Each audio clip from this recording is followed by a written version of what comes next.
Okay, so I got some new Terminators today, so I don't have to use this guy, or at least the front part of this guy, which is fantastic news. So, I've got my two pieces here, my back half and my front half. I've switched them out.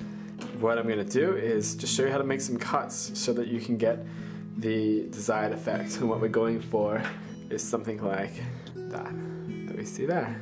So this is easy. I'm going to make a cut here and a cut here, just so I can get in the breastplate. I don't need this top half. And on another angle. There we go. Now I have the piece that I'm after. And so I don't need this. I've got this bit and I've got this bit. I just want to cut this whole top bit off. Actually, because it's Mephy, I might want to keep the top because of the cloak, because of the cowl. So maybe I'll keep the sides and then wrap it around. So I want to take this part off here. So to do that, I'm just going to grab this corner here. I'm just going to peel back. So we made 4 cuts. Through the angle, peel back to the diagonal, through the diagonal, and in doing so, we've roughly exposed the top area. And you can see it's a little bit curved here on the top, and I just want to straighten that up.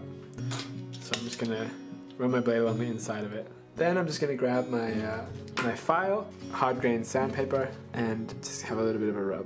This is also where I have my toothbrush. It comes in handy. I just want to get rid of this little bit here.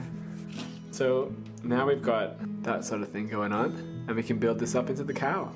The next step is to remove the insignia. My rough grade sandpaper here, and just sand away. There we go, and I'm just going to stick that onto this, and we'll be good to go. And so now I'm going to just extend the legs and the arms. I need a reference. So the legs a little higher in both places. Oh yeah, I guess we should do them in both places so that the cloth will wrap properly. So we're going to cut it here and here. And this time I'm going to use pair of pliers because I don't need the detail. It's really important to hold both ends of the piece you're cutting because it shoots across the floor. Like that, embedding itself in your fingers. This time I'm going to cut it at the waist so that I can get the legs going down straight. So I'm going to cut right here where the foot joins the lower leg, and I'm going to use my knife because not diagonal, I'm going to cut straight across so that I've got the back of the foot as well as the front. Now I'm being pretty pedantic. I mean, I really am trying to keep the internal form correct, and you don't have to do that because you're using a cloak, but I want the cloak to sit properly. Now ideally use a proper knife instead of a box cutter, but you know me. Whoa!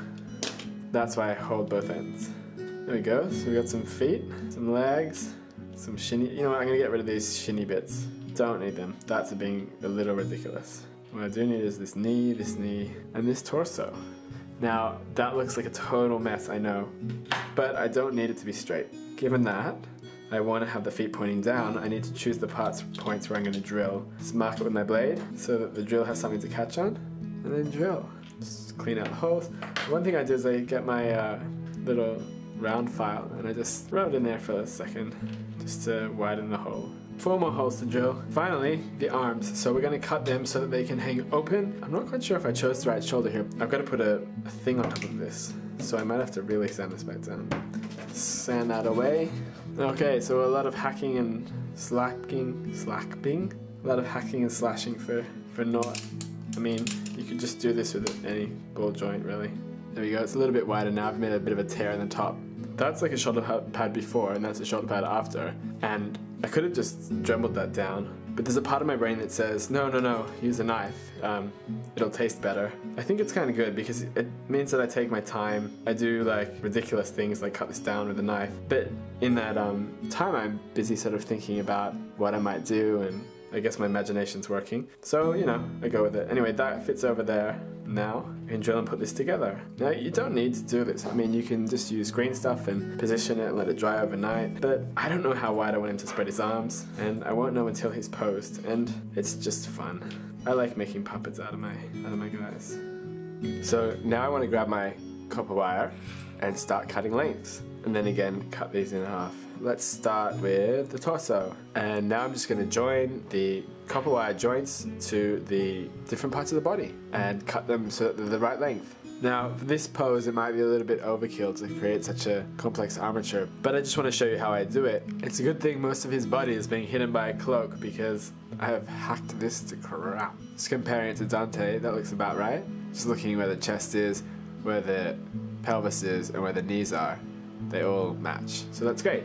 One other thing we have to do is cut down the side here of this foot. It's just hanging out a bit, and considering that the leg is straight, it doesn't really make sense. So I'm just going to cut that down a bit. So there we go. I've taken advantage of the bend on the right leg to put the knee slightly further forward and just lift the foot up a little bit. So you can just play around until you get the look that you're after. Put the chest further forward, push the chest out. You don't want to bend it at right angles, constantly bend it back. That'll break it, but you can certainly shape it. Let's just have a look at the weapons. We've got the pistol here, the gun, and I don't know what this is called. This came with the Space Marine kit, I think, and it looks to me like a pretty much a bigger version of this. So I'm going to swap it out. From what I can see, it ends here, so I'm just going to chop off this here and exchange hands. And that's where we are at the end of part 1 with the body and the posable framework and shoulder pads, head, and the 2 arms. So we're going to work next on fixing this hand so it's pointing in the right direction and attaching the gun arm to the gun, and then we'll start adding detail. Thanks for watching, guys.